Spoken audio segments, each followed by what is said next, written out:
o'clock. I like to start on time. And so I think first, as we should always do, I would like to acknowledge and celebrate the first Australians on whose traditional lands we meet, and pay my respects to the elders of the Ngunnawal people, past and present. For those of you who don't know me, I'm Jane Dahlstrom. I'm the Interim Dean of the College of Health and Medicine, and I've basically been asked to MC today, which means we need to stay on time.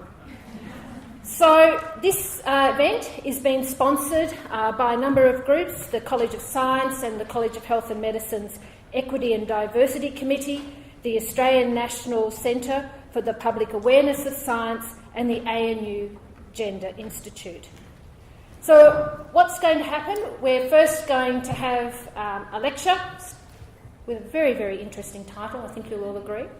And then we're also very fortunate today to have three very distinguished panellists that are going to have a conversation around this topic, and then for you as the audience to have an opportunity to ask them and our guest speaker questions. So does that sound good? And the idea is that we will conclude, I think it's about 2:30, and then there'll be refreshments in the foyer.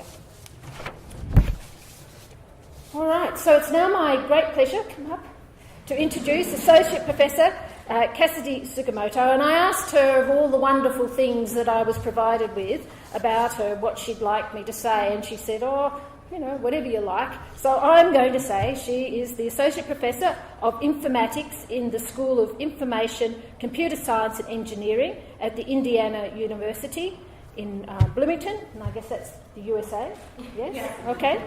And that she's actually extensively written in the area that we're going to hear about today, co-authoring more than 100 articles and conference papers.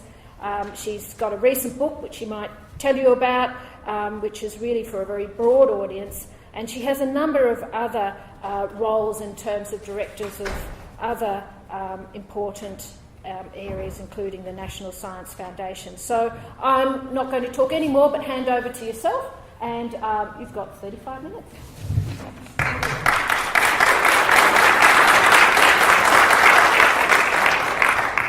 Thank you for that introduction, and thank you for inviting me. I'd like to particularly thank Joan Leach, who's been my host and invited me here, and it's really a great honor to be here to speak today, and I'm very excited to hear what the panelists have to say in discussions, particularly in the Australian context. So it's just a bit more about what I do. It's maybe not working a little bit. Here are the three questions that I think about a lot. I ask, who has a voice in science? That is, who gets to participate in science? Who gets to write science? Who gets to be a scientist? And what kind of labor do they do when they are in the scientific workforce? How is labor distributed? Is it equitably distributed? And then how does that work, that labor that they do, rewarded? What are the reward metrics? Now, I'm a scientometrician, so I think of things through that lens. I look at a lot of large-scale data, I look at a lot of quantitative data, and I try to answer these questions. Who has a voice? How do they participate? And then how are they rewarded for that? So we'll start the talk with Foucault, as one does, who asked in his famous essay, What is an Author? What does it matter who is speaking? And in scholarly communication, it matters a lot, right? The authorship is the currency of the realm, and there's a genus-based nature to this. It is both the responsibility for the work that is written, and it's credit for that work. And everything centers around that when we think about metrics, right? You're credited for how much you produce. And what we say when we mean that is, are you an author on that paper? And to get any of those rewards of science, those citations and all of those other indicators, you have to first be an author on that paper. So we think a lot about authorship when we're doing scientometric studies of labor and reward in science. Now, this has been complicated in recent years. So this may look like a tapestry or a sort of rug, but this is actually the byline on a journal article. So this byline had over 5,000 authors. Now, the article was 33 pages long. 24 pages of those were the author bylines. The entire text is 9 pages long. So this really calls into question, what does it mean to be an author? What does it mean when you are one of 5,000 authors to write 9 pages of text, right? What does that mean in our current realm? So we may say, okay, well, those are high-energy physicists, and we all know they're crazy. But the rest of us are normal, right? But if we look at this across the natural and medical sciences, we see that nearly 90% of articles that were written in natural and medical sciences in 1900 were single-authored. And there's been a precipitous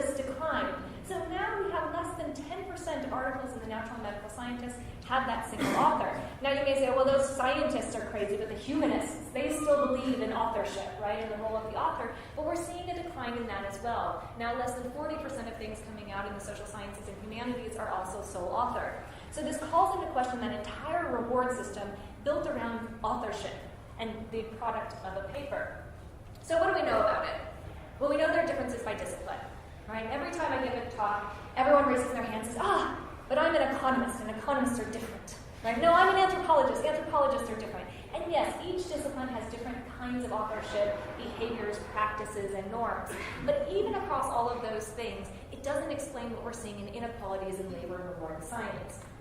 And we also know that authors do really bad things, right? There's been a rise in hyper-authorship and ghost authorships and honorific authorships, all of these different ways in which we abuse the scientific system. And as we'll come back to again and again in this talk, anytime you create a metric around something, there's gaming and abuses of that thing. And we know that people do that in authorship as well. So to try to address this, many different communities have come out. So the ICMJE, which is the International Committee for Medical Journal Editors, said, all right, we have to control this authorship problem. So what we'll do is we'll create some criteria. Here are the 4 things.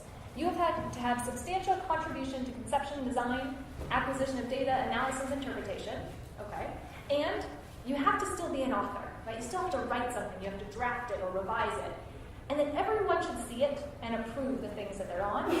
And this one, which is really interesting, you have to be accountable for all aspects of the scholarly work, and you have to be able to identify which co-authors were responsible for certain parts. And you have to have confidence in the integrity of that work. Now, that's fine on 2 authors, 3 authors, maybe even 5 to 7 authors. But when you get in the realm of 5,000 authors, can you have confidence in the integrity? Can you identify the contributions that all of those people have made? So, furthermore, the problem is that authorship itself fails to capture that labor. When we're looking at all of these kinds of labor, we say, okay, but you're on the byline, but what did you do? How did you contribute to that? So to address this, we have new kinds of labor roles that are coming out. So instead of just having the authorship, those names on the byline, we're starting to come up with contributorship. And particularly medical journals are great about capturing this, saying not just that you were an author, but what did you do? Did you conceive and design the experiments? Did you perform the experiments? Did you analyze the data? And then we have this funny thing of acknowledgments, which we've had for over a century, where we put people who did some work, but not enough to be an author, right? So they're laboring in science, but they're not getting the credit for science. And this is an interesting thing that we can piece out in many ways. So one of the things that we did is we took all of these types of contributorship roles from the PLOS One journal, which is one that systematically collects all of these things. And they really codified down into 5 different categories, right? And remember, this is mostly natural medical sciences. People who analyze the data, almost 100% of articles had someone who did that, conceived and designed the experiments, contributing reagents, materials, tools, performed the experiments, and wrote the paper. In most of those, we have it.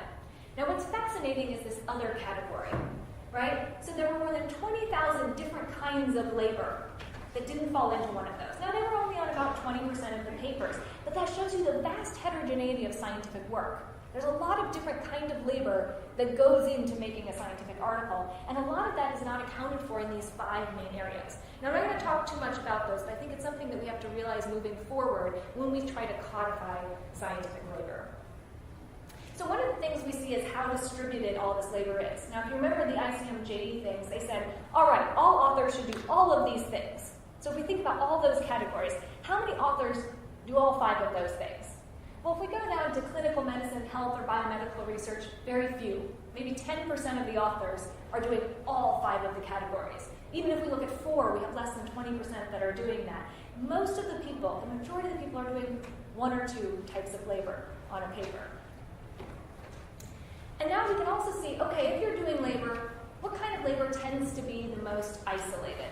And above all, performing the experiments is the most isolating type of labor. If you perform the experiments, you're unlikely to do anything else, to analyze the data, conceive and design the experiments, contribute things, or write the paper. And that becomes really important for something else we're going to talk about in a second. So keep that in mind, that performing the experiment, the hands of science, the doing the work of science, is the one thing that's isolated from all the other kinds of labor. Now, you may say, I thought you were here to talk about gender. We haven't talked about gender at all yet, so when are you going to get to it? So that was the setting the stage. Let me get to gender.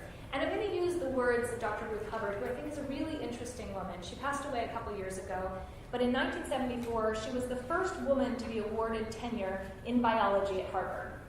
Now, 1974 is shockingly recent for me, right? First woman to be awarded tenure in biology. And biology is one of the disciplines where we actually come fairly close to parity in contemporary times. And she said something interesting in the New York Times in 1981 when she was interviewed. She said, women and non-white, working class and poor men have largely been outside the process of science making. Though we have been described by scientists, by and large, we have not been the describers or definers of scientific reality. We have not formulated the questions scientists ask, nor have we answered them. And this has undoubtedly affected the content of science, but also the social context and ambience in which science is done. So I wanted to look at this quote empirically. Right? What data do we have? Are women really not asking scientific questions? Do they really not answer scientific questions? And does it matter? And so those became the questions that we formulated a lot of our research around. Who is asking scientific questions? What kinds of questions are they asking, and does it really matter? So let's start with just the global overview of these things. So one thing we did was we took all papers that were written in Web of Science, millions and millions of papers, and we said, all right, what a proportion of female authorships to male authorships? And the bluer something is, the higher proportion in that country is male. The oranger something is, the higher proportion is female. And as you can see, it is a blue world. And this is contemporary data, 2008 to 2017. The very few countries that have female majority are those with really low scientific capacities, things that don't have a lot of authorships in general and tend to have very low resource countries. Essentially, men are fleeing from those countries, and the only ones left behind to do science are the women. So when we talk about parity, this is a really important thing. Because we see parity doesn't mean things are going well. Often parity is happening in countries where science is not going well. So that's something that we have to think about through all of these things. Now you may say, well, that's just because it's certain disciplines, right? We know that those physicists are male-dominated, but the rest of us are doing quite well. Well, we overlaid those proportions on top of a map of science. So you can see your physics and your engineering. Yes, those are heavily male-dominated. And as we move towards earth science and chemistry, we start to see a little lighter blue. And we get closer to the biomedical sciences, we're getting closer to parity. And then as we swing back over to the humanities, we see male dominance again in philosophy, psychology, other things. Now, the only place we see female dominance is in many of the female care-related things, nursing, social work, education, places that have female dominance but also tend to be lower in the academic hierarchy, places where we have suppressed pay, places that don't tend to get the prestige, the resources, or the rewards of other disciplines. So again, a paradox with parity. When we start to seek for parity, when we see female-dominated things, they're often accompanied with other things of lower resource. Now, there are some spheres that we say, okay, well, maybe they're going into other avenues, and patenting was one that we looked at. Now, this has even lower proportions than authorship. So for authorship, we see about 70-30, 70% male authorships, 30% female. When we come to patenting in early years, we're looking at 3% female authorship, and then as we go up, we get closer to 15%. Now, one interesting thing for academics in the room is that in academic institutions tends to be the place where we see the greatest growth in female patenting. So different initiatives within higher education to support innovation tend to be working there. Now, one of the other things that we see is not just differences in production, but differences in mode of production. So what we did here is we took all of the kinds of collaboration, and we have a bar, right, 100% collaboration, and we looked at how much of that was international and how much of that was domestic collaboration. And of course, we know things like smaller countries, Switzerland, Singapore, tend to have higher degrees of international than larger countries such as the US. But the thing to look at in this image is that pink overhang and the blue overhang. That means invariant. Regardless of what country you're in, women's work tends to be more domestic and men's tends to be more international. There are higher proportions of international authorship when we're dealing with men than with women, and that holds true for all countries. Now, this is also an effect of mobility. So when we start to look at the amount of mobile scholars in a country, we see some differences. Not huge, but enough to make a difference here. Females tend to be less mobile, so they tend to be less mobile overall. And then when we look at the difference between migrants and travelers, we see different. So let me define that very quickly. For migrants, we're looking at people who leave their home country, right? They published once in Australia, and then the next publication we see just has the United States. They have left, they have migrated.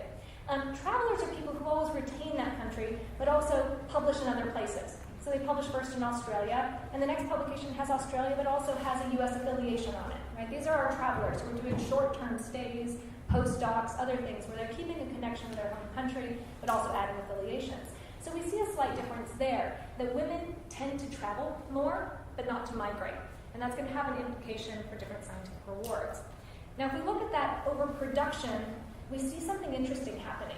As you increase the number of papers that an author has produced, there's fairly little difference in whether men or women are going to be travelers. But in migration, we see a huge thing. For that bulk of people who are writing sort of between 10 and 20 papers, right? They're kind of getting to the height of their career. Men are migrating off, whereas women are not globally. By the time we reach the end, sort of those elite scientists who publish more than 50, we start to even out those differences. But there's something happening for those sort of middle junior professors in terms of their ability to migrate. Now, of course, this differs by country. So if we look at the mobility rates by gender, looking at those countries that have more than 3,000 researchers, we see that almost every country, with the exception of Japan and South Korea, men have higher mobility. But when we start playing around with this, we see some interesting patterns come out. Countries that have female mobility tend to be countries like Kuwait, Ethiopia, Tanzania, Luxembourg. Some small countries, but that doesn't explain it. There are also cultural contexts, political contexts, which are leading to more female migration than men. Male mobility, you can see on the other side, Latvia, Macedonia, Israel, Pakistan, Saudi Arabia, and you can start to make some sort of interpretations of why those countries might have more male mobility than female mobility. So there's a complicated story around scientific mobility here. Now, all of this has implications for the reward system of science. So what we're seeing here is a heat map of how cited work is. Now, if we look at it, the worst cited space is to write alone, right? Those single author papers that are, on the downfall, those receive the lowest citations overall. But if you're a woman writing alone, that's the worst possible thing to do. Your papers will be cited on average less than males who are writing alone. Okay, so you want to write with someone else. So you write in those national collaborations. Well, if you're a woman first author or last author, that work is going to be cited less than a male first and last author. So you go to international collaborations, which receive the highest citations overall, but even there, female first and last authors receive fewer citations than male first and last authors. Right, so we see sort of a double compound bias here. Women are less mobile. Women have more domestic collaborations. And all of those things are going to result in fewer citations for those women.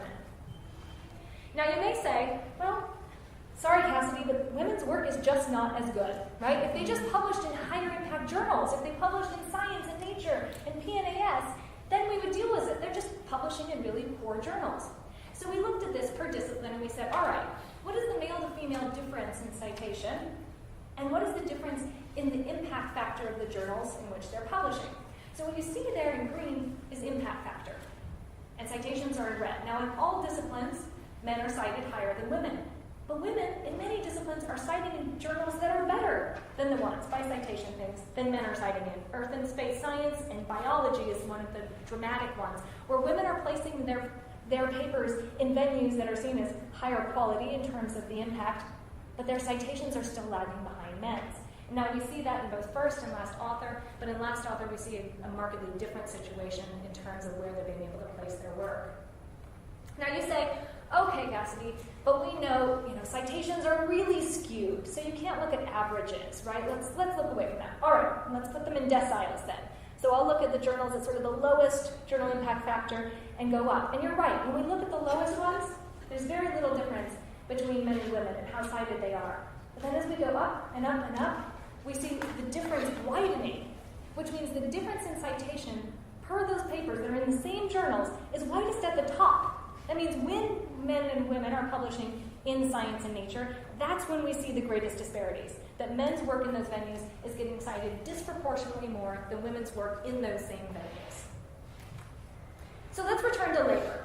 Right? I gave you all of that introduction about contributorship and labor rewards. So let's look at that. And one of the things we did is we took all of that data. Right? What are the kind of work that you do? Because maybe that explains it. Maybe there's a difference in labor. And we controlled for so many factors. What's the size of the team? What was the discipline? What kind of collaborations did they have? And controlling for all of these things. The age of the authors, which is really, really important thing when we're looking at these things. Do women do a different type of work than men do?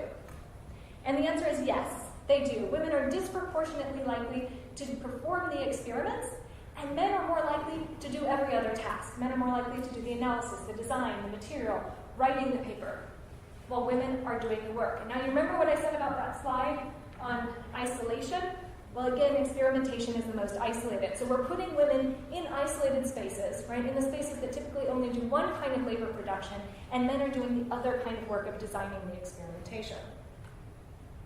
Now you may say, okay, I know you controlled for age, but if we just had more female PIs, this would solve the problem, right? It's just because we don't have female lead authors that this is a thing. So we've taken this and we've looked at by male and female corresponding author. And they're really interesting things. If we look at the proportion of authors who do any of these tasks, certainly when you have a female corresponding author, women are more likely to do all of the tasks, except for one, contributing tools, right? Buying scientific labor. And for men, when they're leading it, they do everything except for experimentation, right? And so we see that in these spaces. There's still this space of men having resources, being able to contribute reagents, materials, analysis, and tools, and women being the hands of science, doing this performative work, even when we start to look at female PIs and female lead authors. Now, this chart I really like, and it's sort of hard to parse, but I think it's a really interesting thing about distribution of labor.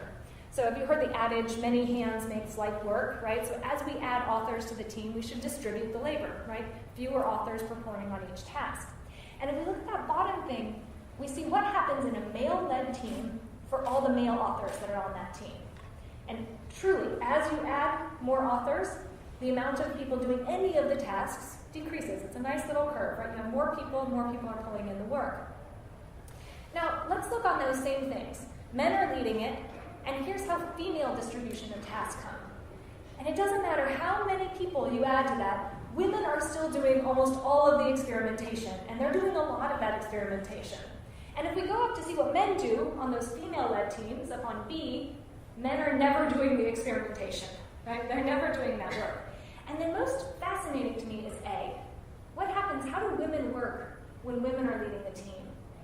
And you see that more women tend to do all of the tasks for a longer time. Now you can critique this and say, okay, women are micromanaging, right? They need to let go, stop doing all the tasks, right? Distribute the labor. But we also see higher rates of fraud and misconduct for male-led papers, which may say something about what happens when you distribute tasks, right? When you start to isolate all of the tasks, when everyone isn't assured of the integrity of all of the other work, we get some things that happen in science. So there's an interesting story to tell. This is an efficient model, right? D is a highly efficient model. It's going to lead to greater production. You're going to produce faster. But maybe A is a more ethical model, right? And so we have to think about those things when we're looking at labor. So you may say, all right, Cassidy, it's a lot of navel-gazing, bibliometric kind of work, right? Tell us what the authors have to say, right? What are they doing? So we did a survey. So we have about a little over 5,000 cases that we have all of the relevant things: gender, rank, discipline, number of collaborative author publications. And we asked our authors a really simple question. Have you ever encountered disagreement regarding authorship? Right? Yes or no? And controlling for everything, women were much more likely to report authorship disputes than men. Right? They felt something unfair was happening in the allocation of credit for scientific work. So we asked them, what caused those disagreements? Right? Why did you disagree? And both men and women said the same thing. Different ways of valuing the importance of contribution. Right? We have different value systems in here. So we asked them, all right, so what do you value? And this is fascinating. Women value everything more. Right? They think everything is more important except for one thing. The technical work. The one thing that women do more is the one thing they value less than men. Right? And so this becomes a really interesting story because we often, when we're talking about gender in science, we say women are relegated or women are biased, right? Or there's a bias against women, right? And there's all of these bad things that are happening to women. But maybe there's a more nuanced story to this. Maybe women are not valuing their own contributions, valuing the labor that they are bringing to science, right? Maybe women need to be arguing for different placements on the authorship list because of the importance of their contribution, which they may be underplaying. So I think this is a message to mentors, right? A message to labs about how we talk about scientific labor, how we value scientific labor, and how we articulate that value to those people who are working in the labs. Now, of course, funding matters, right? We saw that men tend to contribute those reagents and those tools. We know that there are more male PIs and lab managers. We know there's more male full professors. And so there's an element of funding. So very briefly, we use data from academic analytics, which is a US-focused data set, so I'll just sort of briefly describe it. It basically collects data from all of the US institutions, and it grabs every individual, social science, humanities, natural sciences, and it looks at funding from 13 different agencies. So we get really a spectrum of them. And what I love about this data set is we get a lot more on the natural science, on the humanities and social sciences than we do with other data sets. So you can see the distribution is about the same as authorship, which is sort of nice to know that authorship is actually playing with the distribution of women in the labor workforce. It's about 70-30 for the US. Of course, this varies dramatically by discipline. Humanities has much more women than engineering at 15%. And here's what we see with distributions holding a grant, and I find this very fascinating. So this is just people who have a grant or don't, right? Binary. And if you look at that, you say, okay, more men have grants in the medical sciences than women, right? If we look at engineering, more women have grants than men. That's great. When we start taking it to funding amount, we see a different story. Even though those women tend to have grants, they tend to be much smaller than male grants. So there's a disparity in that allocation of awards when we start looking at amount.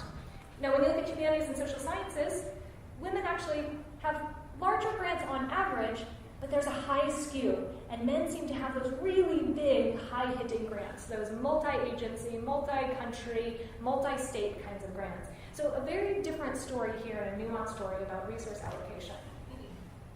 Now, one of the things that we look at is age, right? There's always the story that there's just a pipeline. As soon as we get women through the pipeline, it's going to solve this problem, right? And so age becomes a really important variable. And certainly we see that if you're looking at who gets funded, it's people who are, academic age, first publication or dissertation in 95 to 2005. People who sort of started establishing their career, they're in that space, and we see a decline for the older people and for the youngest people. But if we look at the proportion of that population holding a grant, we see that the older generations, there's actually pretty good gender parity, right? There's a selection bias there. If you're a woman who's been there since pre-1975, you're pretty awesome, and you're receiving grants at equal rates to men. As we start going, we see the disparity widen and widen and widen, and that's really problematic to me, right? That we see that disparity widen as we move towards more recent cohorts. Now, there are disciplinary differences. When we look at the natural sciences, it's actually pretty equal, right? We see women slightly lower in older things and now at parity. But then let's look at the medical sciences. Look at that most recent cohort. That is shocking to me, right? When we look at those disciplinary differences and who's getting funded, young female medical scholars are simply not being funded at the rate of male scholars. So if we know this, who's getting money in the medical sciences, who's playing it, does it actually change what questions are asked, right? So you might say, yeah, it's unfortunate that we're missing half the population, but science is objective and neutral, so it doesn't matter who's asking the question, right? White men can keep asking the questions. We're still going to know as much about the world as we knew anyways. All right, let's test that empirically, right? That's what I do. So I'm going to slightly shift for a second. One of the things we did is we took everything that was in PubMed, and we looked at gender as the object of study. So we sort of shifted this from who's doing the science to when are they studying, men or women. So if we're doing biomedical research, clinical medicine, or health-related things, how often are they actually including the variable of sex or gender in their study?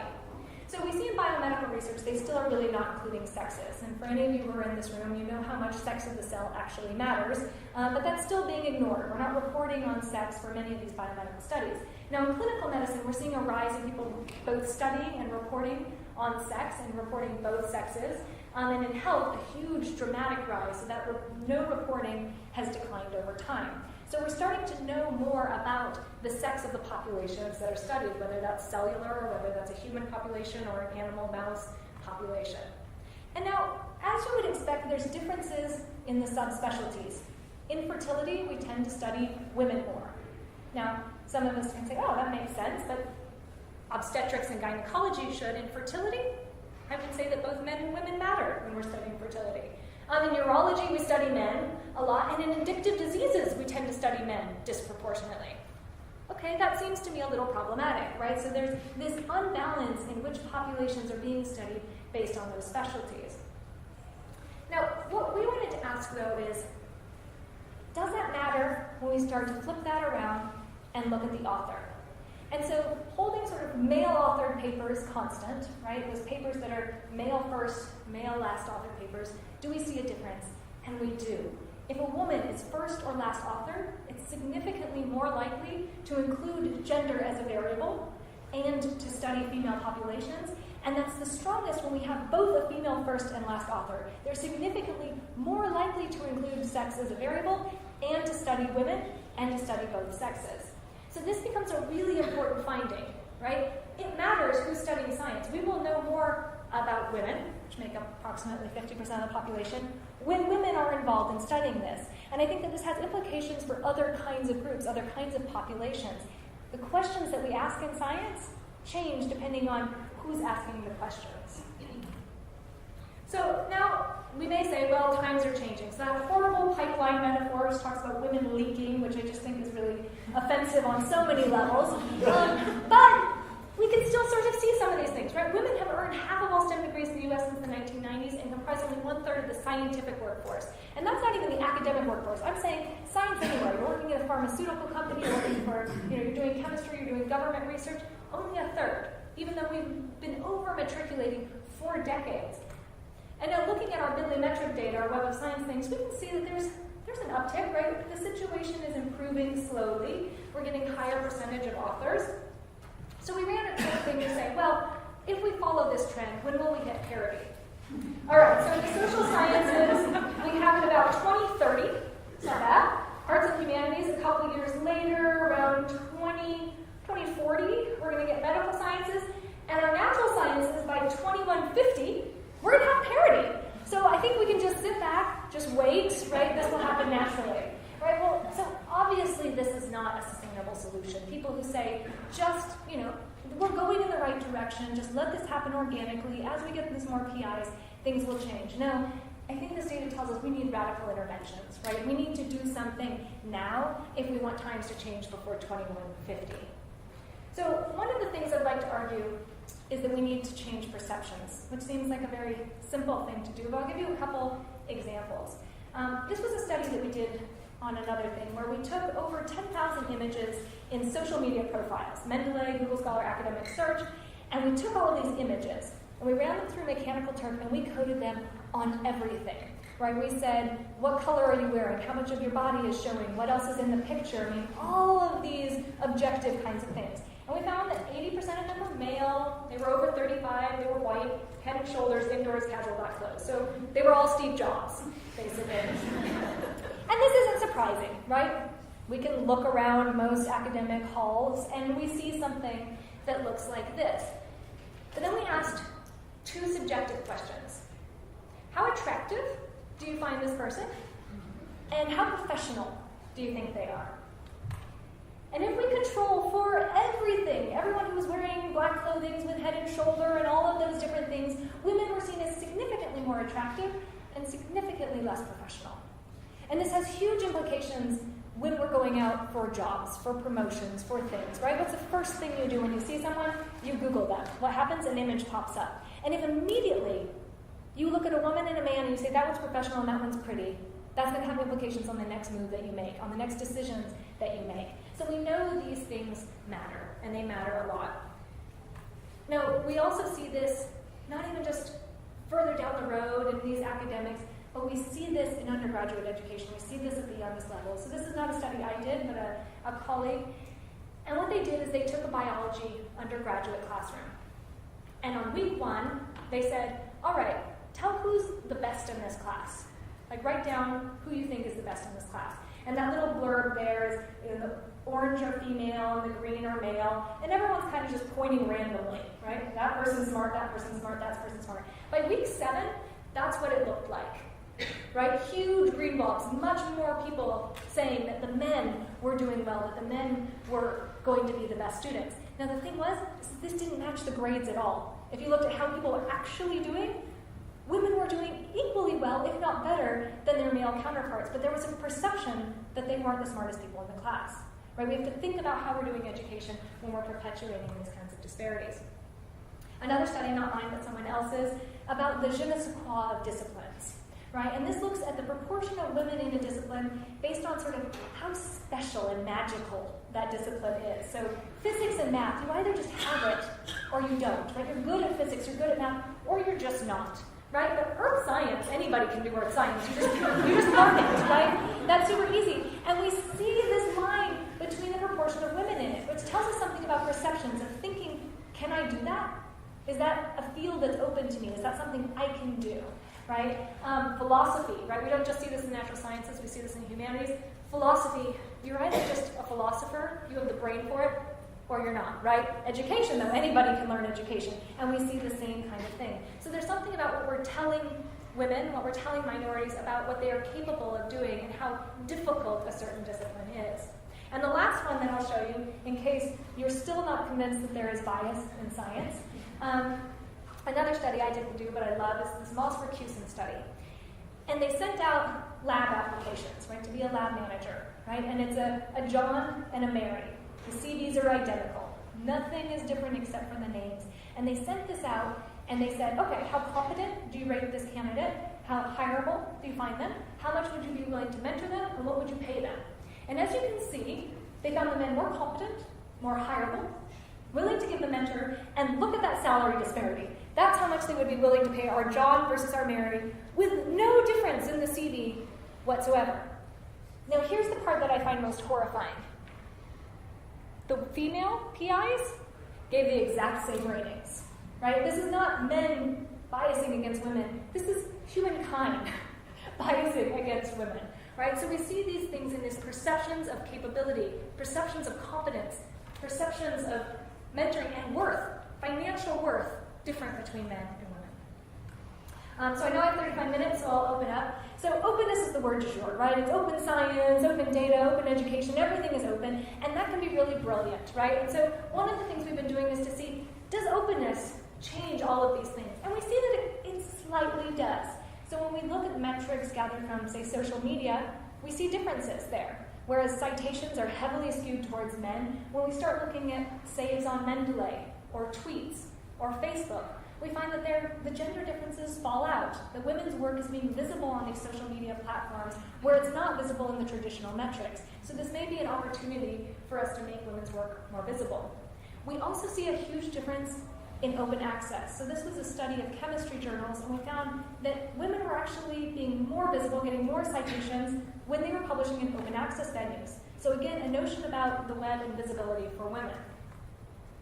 Now, there have been lots of developments around contributorship. I showed you that one in PLOS.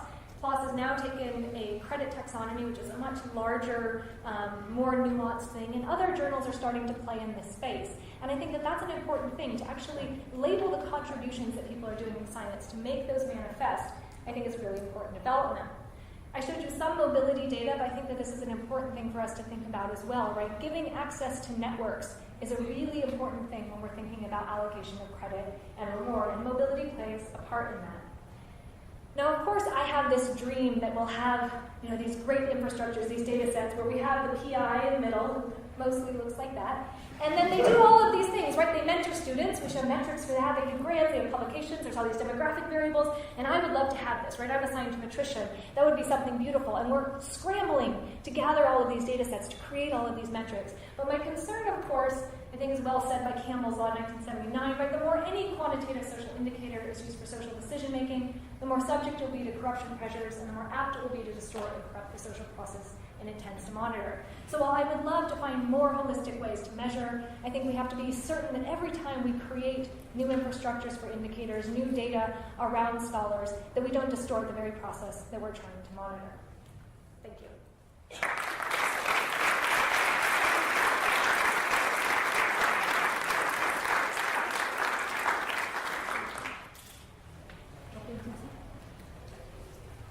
Wow, what an outstanding lecture. I think you'd all agree. That was really good. Sorry. Got to get my head into the right space now. Cassie, can you come over here? The first question I want to ask you is, how did you get into this area of research? I mean, weren't you all thinking that? I just sat there thinking, it's not something I thought of. So can you just perhaps just tell us how you got into this scientometrics kind of area. Yeah, absolutely. So, I wish, scientometrics or the gender studies thing, and I wish I could say that I had a very intentional entrance into it, but I really didn't. So I'll answer both the scientometrics and the gender stuff. For me, I was in school for library science, and that's what I was doing. And a PI brought me on. I was learning about citations and publication things, and he said, wouldn't you like to think about a new way of measuring scholarship? And he said, we sit here and we mentor our students, and we spend such an inordinate amount of time, and that's completely invisible work. No one's showing us how much we're mentoring students. And I would like to create a database that would grab all of that thing to show how much, because I could write 100 papers in my career, but if I mentor 100 students who go on to mentor students and write papers and work and go into the workforce in different ways, what a huge change you can make in society that way. So I started working on that, and that made me start thinking about all of the ways in which we measure scientific labor in all the forms it can take. And the gender stuff was a really unintentional sort of thing. I never wanted to study that. I never thought about that. And I had actually a really positive experience. So I know a lot of people come at it as a reaction to some negative experiences. My mentor was amazing. I had my baby in his office. I taught with baby Bjorns on. I've had a great opportunity there. But we were just running some data, and we were saying, we should throw gender on and be an interesting variable. And then we saw what the data looked like, and we said, this is a message we need to share. So that's how I got into it. No, it was a really fascinating lecture, and I certainly learnt a lot. So what I'd like to do now is to ask our three panellists that are going to help facilitate the next part of the session today to come forward. And I thought what I'd do is introduce each of them. I've been given a little bit of information. Again, if I say something wrong, just correct me. I don't have any ego. So first I'd like to invite Professor Therese Jefferson to come up, and who's currently the Executive Director for Social, Behavioural and Economic Sciences at the Australian Research Council. And she's also, in her kind of other life that she says one day she's going to go back to, is a research fellow at the Curtin University of Technology within the Curtin Business School. And just reading through what I was provided today, she's someone who's had an outstanding research track record and has been very engaged with the issues around gender aspects of employment, economic security and labour markets. So if you'd like to come up, and we'll sit, you can have any chair you like, you've got a choice. Our second panellist today is Anna Maria Arabia, and she is the current Chief Executive of the Australian Academy of Science, but actually began her career, if I'm right, as a neuroscience researcher. And so she's worked in the area of senior policy roles in both social and economic portfolios, worked extensively also with parliamentarians. I should feel sorry for you, I think, after the behaviour of the last few weeks in our country, and also in business and community sector, and you were the principal advisor for Bill Shorten. And she also brings extensive experience in other areas, having been general manager of Questacon and some other organisations, and states that she's a passionate advocate of science, social justice and gender equity. So thank you very much. I'd like to come up. Our third panellist, I think, needs no introduction to this university, Emeritus Professor Ian Chubb, and I'm sure you know that he's had a variety of roles, including Chief Scientist of Australia, our previous Vice-Chancellor, also Vice-Chancellor of Flinders University. And he's been an extraordinary contributor to Australia and has been made an Officer of the Order of Australia and then a Companion in the Order related to his service to higher education, including research and development policy. He's won a number of medals, including the Centenary Medal in 2001, ACT Australian of the Year in 2011, and he was also awarded the Academy Medal of the Australian Academy of Science in 2016 and elected a Fellow of the Academy. So if you'd like to take your place. And Cassidy, you're not out of the woods, I'm sorry. You've also got a chair over there. And what we're hoping now is an opportunity, I guess, for all the panellists to kind of reflect on what Professor Sugimoto was actually talking about, and perhaps how it relates in our own sector here in Australia. I wasn't quite sure how to start the process because I don't know who would like to kind of start speaking, really. I decided, in fact, I'd be nice and ask the man first.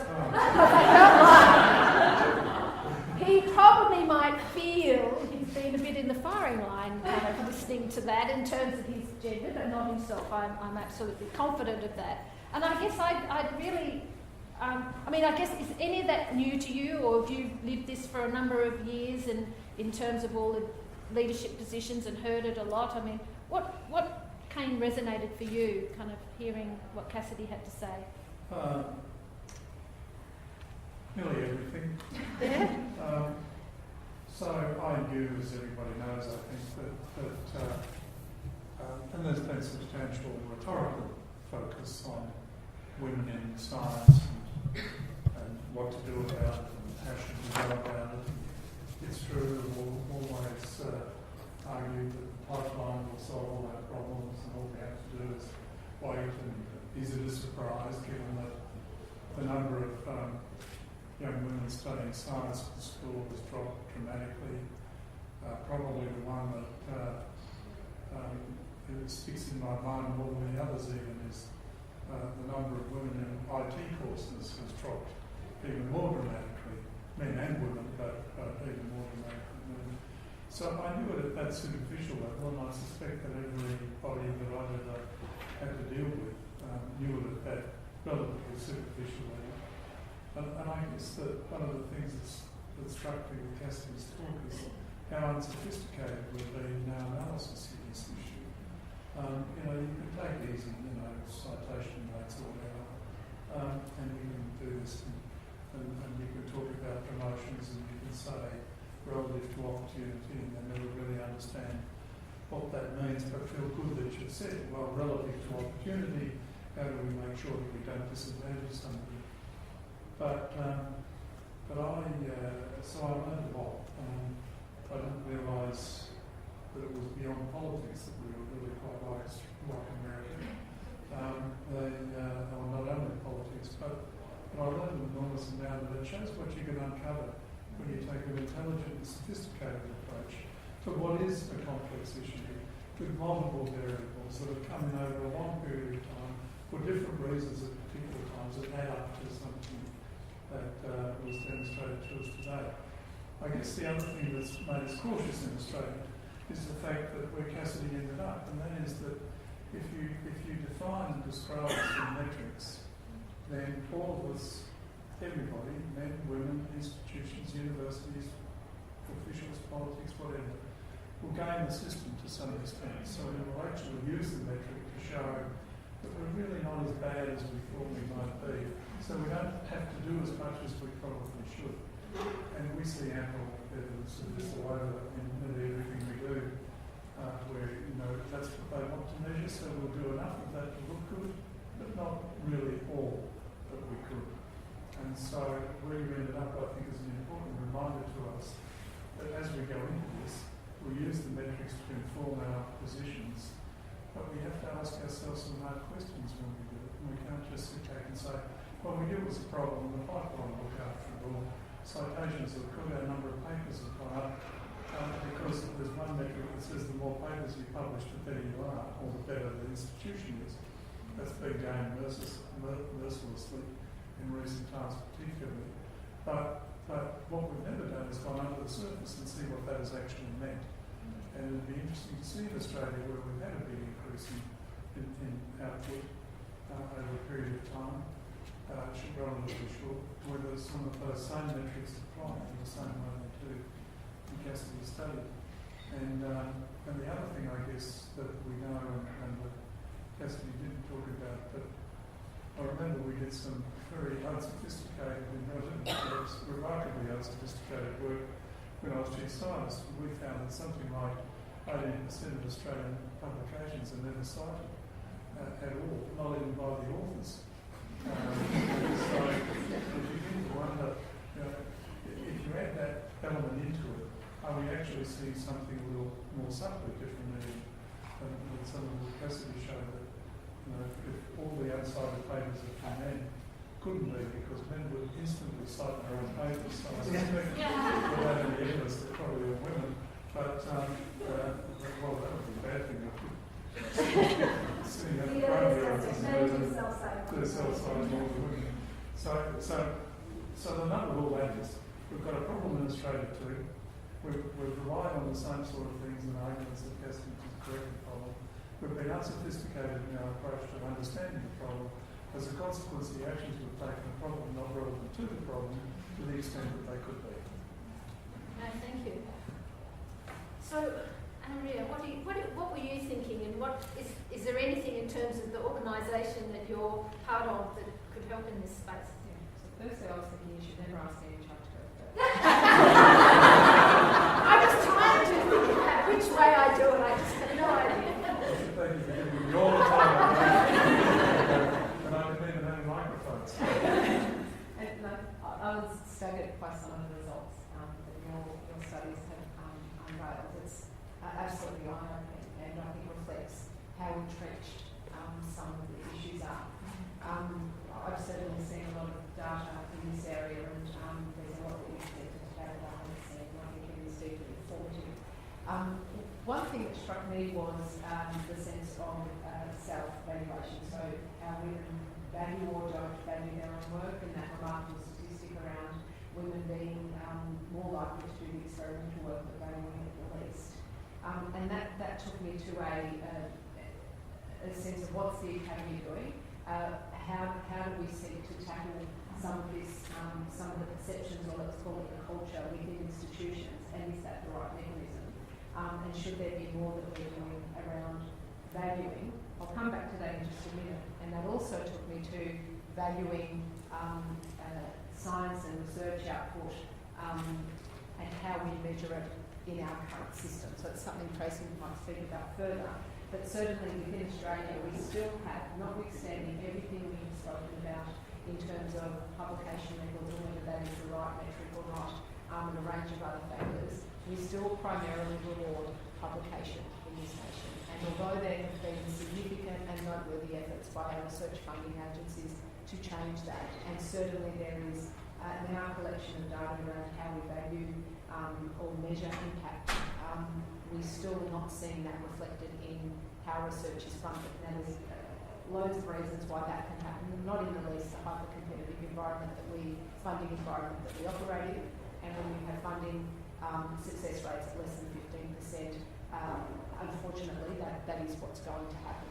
Citations, publication rates, those sort of things are going to be given more weight than perhaps we otherwise would. The bit that concerns me there is that there are so many other demonstrations of research and research impact that are perhaps now we're starting to measure them on paper, that are not reflected in those funding models, and that are probably where women may excel most. And I don't know if that's the case, I suspect it is.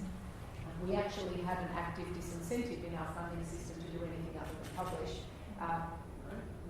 Commercialisation efforts are now starting to be recognised, but I think it will take some time for that to fully develop. But certainly the range of other activities, contributing to policy development, communicating your science publicly, working with industry, there is still an active disincentive because the main driver is publication. So to kind of come full circle, the way we value literally in terms of rewarding effort through funding is narrow, and I think that entrenches some of the behaviour. And then going back to the culture piece, the Academy, together with the Academy of Technology and Engineering, is running SAGE, Science in Australia Gender Equity, and that's bringing together 45 institutions around the country to take them on a journey effectively, to have a look at their own practices and see how they can be improved. And it is very much a personal and institutional journey of self-evaluation, and using that data to inform how gender and other diversity measures are practiced, implemented or addressed within institutions. So that's very much the cultural piece. Does have a data framework around it, but still mismatches to the way we value in a financial sense research in Australia. So I think there is a disconnect between that and your your data, I think, highlighted how disconnected that is. So, Therese, you're a researcher, as well as having obviously your new hat. I mean, you've probably been doing research for more than 5 years, maybe. Yeah. I guess, have you? Was that really in the front of your brain when you think about research, when you're mentoring, students and things like that? Were you aware of these kind of statistics and things? So the statistics that Cassidy came up with, and thank you, that was absolutely fabulous. Are similar and different from what you find in the workforce more generally. But so segmented labour markets are, sort of what's used to describe a lot of this putting, where women end up in one type of work and men end up in another type of work. And in the academic workforce, it's not just doing the experiments. You'll find women are overrepresented in doing the teaching, overrepresented in the casualised workforce, and that has a lot of knock-on effects. It also varies between discipline, which you touched on in the presentation as well. And then that flows on to all sorts of other things, particularly all the metrics that you're looking at in terms of publications. If you're doing a lot of the experiments, if you're doing a lot of the teaching, if you're casual, you're probably not going to get the same kind of research output. So that's not a dissimilar story that you find in different forms in different parts of the labour market. In terms of my research focused very much on the caring workforce, undervaluation of people who do care work. But coming back to the academic workforce and putting my hat on as a bureaucrat, secondment to the ARC from Curtin University, I'll just comment on a couple of things to give a slightly different slant that I think show some optimism for what can happen. So my role in the ARC is part of the overseeing the peer review process. I get to sit on the selection advisory committee meetings, mostly for social, behavioural and economic sciences, but sometimes for other disciplines. And they do take into account growth or research opportunity and performance evidence, which means that when committees meet, they're looking at the opportunity people have had to do research as well as the amount of research output they've achieved. A lot of applicants sometimes struggle with what to write in those sections, and I think some research officers can be a little bit inconsistent on telling people what to write in there. But I can say with hand on heart that a group of diverse researchers who sit around and discuss those applications do take it really seriously, and will try to come to grips with the opportunity people have had to do research and the output they've achieved. And that gives me some optimism. The other thing that I've seen work reasonably well is looking at eligibility criteria to be able to apply for a grant, and extending timelines out so people are still eligible, say, to apply for an early career researcher award more than 5 years after their doctorate if, say, they've had caring responsibilities and so on. Look, they're not going to solve everything, and it's not going to be quick. I was looking at Universities Australia data. 45% of the academic workforce is female, but I think it's 37% at level D and 27% at level E. There's a long way to go, but I think taking a much more nuanced approach rather than using metrics and giving people a voice, let them tell their story of what their career has been, can go some way to addressing some of it. So you've heard a little bit from our three panellists. Do you have any other kind of reflections based on what they've said in terms of other thoughts? It's interesting. Two research evaluation framework stories, both for Australia and the UK, which are relevant here, I think go exactly to what you said. So this was a Linda Butler study, which was ways ago, so I'm sure you guys have done a more recent one, but essentially what it showed is they changed the framework and said, okay, we're going to prioritize production, right? How many things that you produce. We're going to give more credit for that. And Australian production just shot up, and the impact of the journals, the quality of the journal, declined dramatically, right? Researchers are very good at meeting goals, right? You give them a goal and they'll do that. And so we saw that in the Australian context. And in the UK context, the research evaluation framework changed to say, let's look at broader impacts. Let's think beyond production and citation, and let's broader impacts. And so people were writing these stories. And an amazing analysis analysis of this, what we found is exactly what you said, is this segregation even within those kinds of tasks. Women's sort of service, public service things was in K-12 things, in hospitals, in more of the public sector. Men were on advisory boards for companies, right? And so there was a segregation in that as well, which comes with different networks, opportunities, and resources. So we see that as well.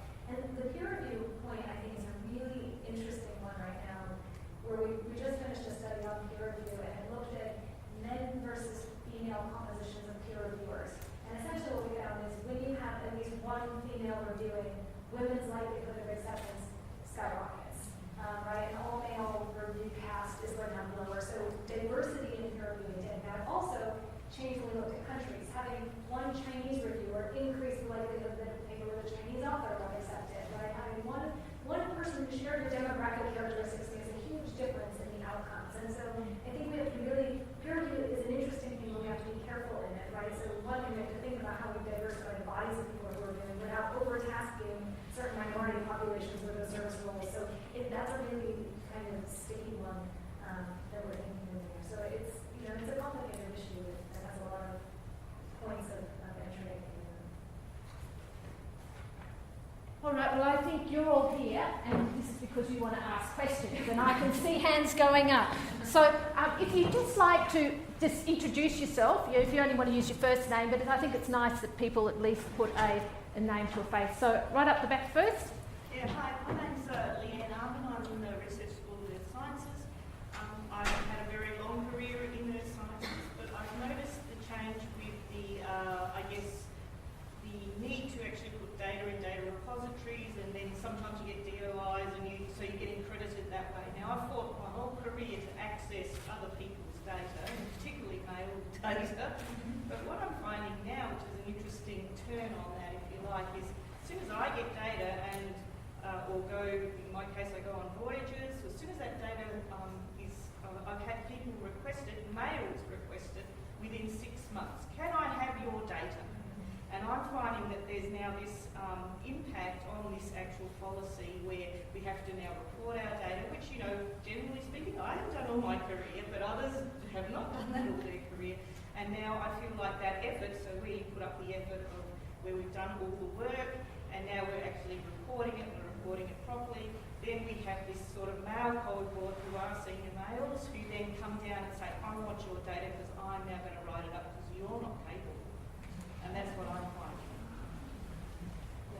I think that's a really interesting thing in data as a currency. And so I was definitely on board with sort of giving people credit for constructing data sets, right? That should be a valuable kind of contribution to the scientific workforce. But the problem is it's not equally valid to authorship. So I can construct a data set, sure, you get credit for it, but the person who writes it up the best doesn't get the credit. So I think we have to iron out some of those things. I want standard identifiers on data. I want data to be shared openly and accessible. I want people to have credit for that. But we also have to understand the current set of how that currency is exchanged and make sure that we do not continue to exploit certain populations who are more willing to share than others, which I think is what's happening right now. I think I saw a hand. Yes, Vlad. My name is Vlad. I'm working at the Research School of Physics. I've been in Netherlands before. It was a wonderful presentation and giving a different insight about the statistics. I usually don't believe in statistics because we can manipulate them in any way we would like to. A couple of comments. I mean, when you look at the citation, which is taking very important role in funding and other things, it is a very dangerous aspect because when you are taking a paper which is co-authored by 50 people, as you were mentioning, of course, once this paper has a citation, I mean, every one of these 50 is profiting of that index the same way than a paper which is written by sole author. And another aspect which is I don't see anyone talking about is the number of publications in the field. So if you take a very popular field where there's 10,000 publications per year coming in and out every year, of course everyone working in that field will be profiting indirectly from that. And that is, we are not doing anything about it. So I think we should start thinking, introducing something like normalization. Yeah, to absolutely. try to compare the data.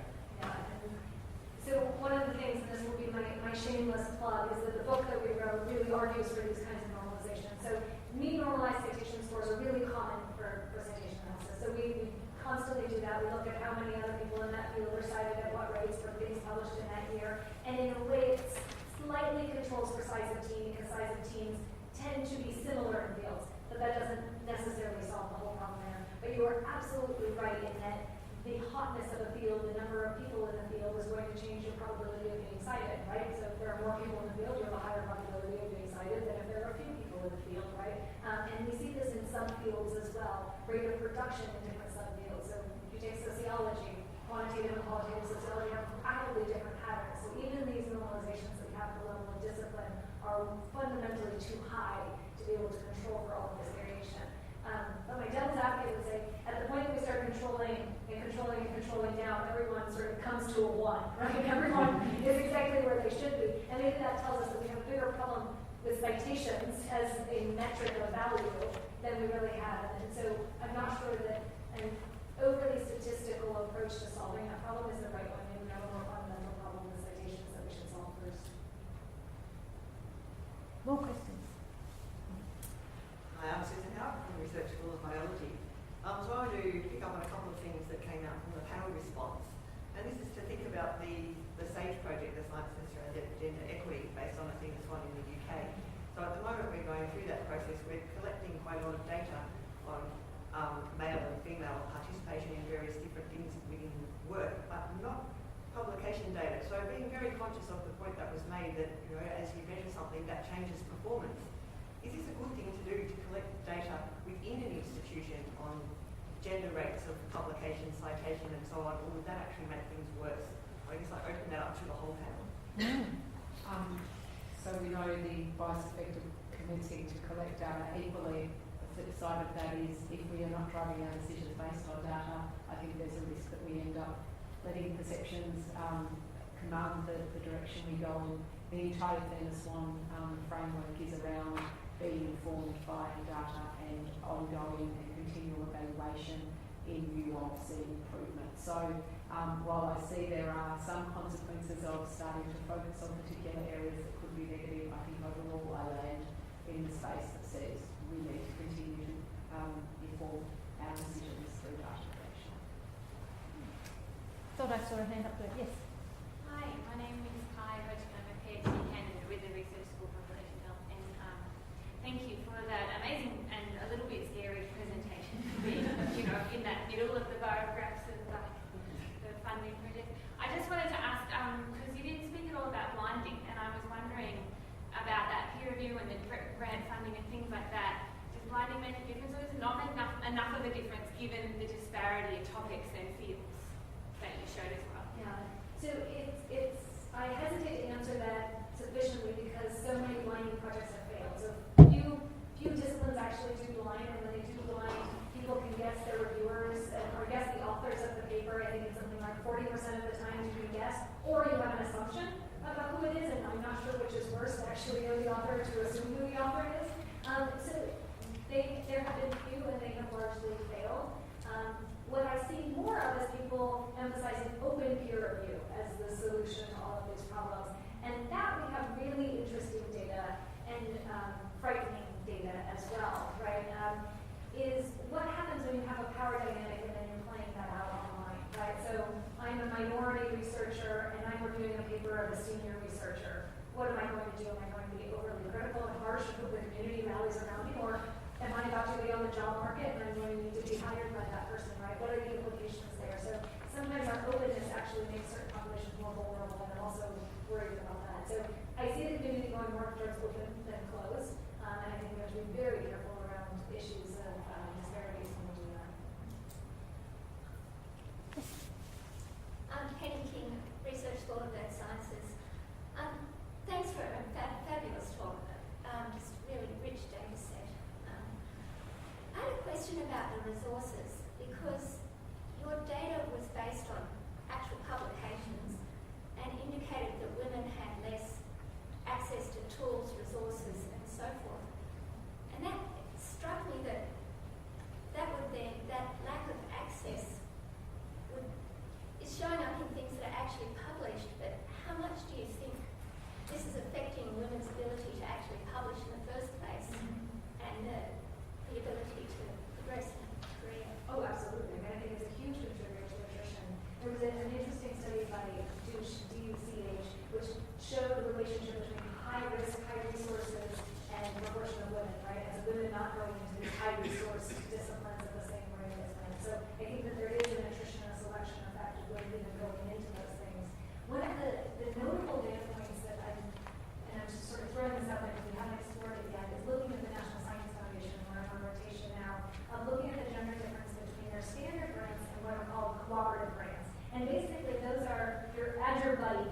right? So there's the grants that you get and apply for, and cooperative grants are just kind of added on as a subcontract, right? And then received those cooperative grants at disproportionate levels to women. The standard grants, there wasn't as big of a difference. And so there is something in sort of the exchange of resources to and peripheral benefits to networks that I think is an important element to think of here. And I think that that's having an effect about resource allocation. You may not get it from your own resources, but you have access to the resources. And I think that network is closed down and the resources are closed down, and that sort of compounds the bias there. Do you think it's only grant agencies, or is it the institutions as well? That's a really good question. I don't have institutional level data to be able to say. The only studies I would point to are the size of startup grants, and we do see a gender difference in the size of startup grants, and then they're given larger startup grants, and of course that's attributed to better negotiating skills than women. So I think that there is an institutional thing, but I haven't seen this enough large scale data to say anything. Therese, do you know whether that's pertinent to no, ARC? I'm trying to think what our comparable grant would be, and I can't think of one off the top of my head. I think most of our grant programs monitor success rates for men and women, and they're generally the same, and most standard presentations that you ever seen from the ARC on their grant programs will show that. Where we struggle, I think, is in the rate of submission, the number of submissions that come in from women, particularly in particular disciplines. So for all the monitoring in the world, of ensuring success rates are similar, and checking that, even during searching, maybe it's monitored as we go. If the grants if the applications aren't coming in, you haven't got the material to work with, and it's a matter of promoting that participation. If anyone has the silver bullet to fix that, please let me know. But we do get very low rates of submission in some disciplines. I would say that applies to awards, applications for fellowship to the academy. I suspect the other learning academies as well.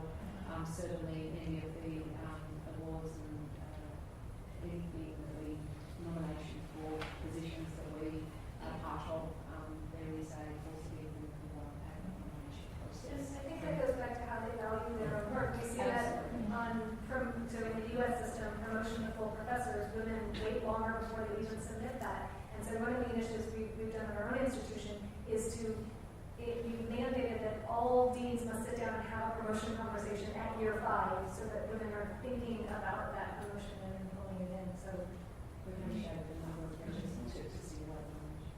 I was going to say exactly that with a different accent. It is a fact, I think, that, and one of the points, Cassidy, that you made about women and the value in their own contribution, as a Vice Chancellor, I would say, you see it all the time. And it's shows in promotions, it shows in applications for grants, it shows when I would say to women, and you, why don't you apply? I'm not ready. And you sit down with a bunch of applications and you see young men, or men the same age, at the same career stage, putting in an application. If they lose, they'll be angry, but they will claim that they did it just to get ready, to learn whatever. Whereas women did, they had to be 120% before they put their head in the ring. And I think one of the biggest issues we have to do and cope with is really how you persuade women that they should put in their application. If it doesn't survive, then it's not because they're horribly bad, it's just because the process does. We learn from the process, which comes back to mentoring. You had a good mentor, I had a good mentor. The way I was mentored, in a sense, was that I would get a job just like my mentor. In those days, that's what happened. That doesn't happen now. So mentoring in a way is even more important than it was when I was starting out, because there were jobs for people who did what I've done and been mentored in the way that I had. And now it's different. So I don't think at institutions we've got that right. And simply saying to people you should apply because you might be ready doesn't overcome that notion that somehow I personally undervalue, I don't think I'm ready, and how do you get somebody to walk around that and work around that? And it's critically important across that whole area. Robert Bundles, also from the NRC. And, you know, I just follow up on that one a little, because one of the observations I made from a very small sample set was the reason women don't like applying for 120% ready is that some of my friends in defence told me that they get shot at really badly when they don't make it. A guy who applies and fails is seen as learning. A female who applies and fails is seen as a failure. That was how they perceived it. Is that a similar experience in the university environment? Oh yeah, I think so. I think it's partly because their view would have been, well, I should have waited until I was better or more prepared. But it's a reception that everyone else gives them. And it's, yeah, and it reinforces it. So, yeah, I think that's quite common. Not in every instance, of course, and we could probably nominate some for when that's not so, but yes, it is. I saw to that question a few hands all went up together, so I'll just go 1, 2, 3 if that's okay. So right up the back. Colleen McMillan, CSIRO Agriculture and Food. So the question is for the panel. Inclusion of diversity is critical, and Cassidy, you pointed to that in terms of why is it a big deal that women are part of creating the science questions and doing the science. So if you think about inclusion of diversity, you think about diversity of thought times 10.7.5 billion brains on the planet, you think about diversity of skills and networks, etc. So the fundamental question of why is this so important for humanity, I think, is a critical question to bring about change a bit faster.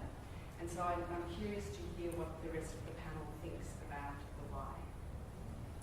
Sorry, can I just get you to repeat the question? Yes, why? the question is, Cassidy pointed to the fact that women should be also part of asking the science questions and doing the science questions. And so my question is a bit broader than simply specifically gender, but inclusion of diversity more broadly, because there's all sorts of intersectionality there. But the question is, for each panel member, why do you think it's important that we have inclusion of diversity for science? We make better decisions, we have a richer society, better decisions in every aspect. There's evidence to show we're economically better off when we have diverse decision making, we're socially better, and you could expand that to every facet of society. I'd have said that with a different tone. I want to say because it's the right thing to do, but also it comes back to the question of what are the questions that are asked. So if you just come back to the simple gender one, which is where there's a lot written and a lot of research done, you know, this time a century ago, women's work was classified as unproductive. Sometime after that, we were classified as dependents. You know, finally, in terms of statistical databases, you know, we are people in our own right. You don't have to go back terribly long when you couldn't even own property. The kinds of questions that get asked depend on the people asking them to some extent, and it's really important to have the diversity of questions as well as the diversity of people doing the research. Oh, good thoughts. Yes. Namda Dasgupta from the Research School of Physics and Engineering. Thank you for the talk. That was stark. So, as someone who mentors people, it is scary word perhaps, but what worries me is this, not just the perception in society about men in science, but also as Ian reviewed and Maria has been saying about women perception of themselves. So is there any work done in humanities, for example, to say what would help for a mentor? What should they be saying? Because it doesn't matter, I've said, oh, you're very good. It doesn't matter, no, I know I'm not good. So, and I do that myself, so I'm not just blaming. So is there anything that one can do which works? We know that works. So one thing is I